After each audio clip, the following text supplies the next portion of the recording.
হযরত মুহাম্মদ মুস্তাফা সাল্লাল্লাহু আলাইহি ওয়াসাল্লাম আল্লাহ তাআলার বান্দা ও রাসূল। তাহলে তো ইবা কি ছিল? আল্লাহ তাআলার রাসূল, আর এখানে আল্লাহ তাআলার হ্যাঁ খালি খেয়াল করে বলতে হবে, তাই না? এটা মাথায় রাখবেন। কালিমাতুশ শাহাদাতের অর্থ আমি সাক্ষ্য দিতেছি যে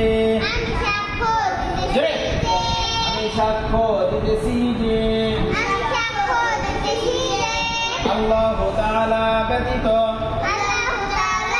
ইবাদতের উপযুক্ত আর কোনো মাবুদ নাই। আমি আরো সাক্ষ্য দিতেছি যে হযরত মুহাম্মদ মুস্তাফা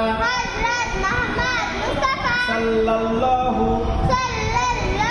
আলাইহি ওয়াসাল্লাম আল্লাহ তাআলার বান্দা ও রাসূল।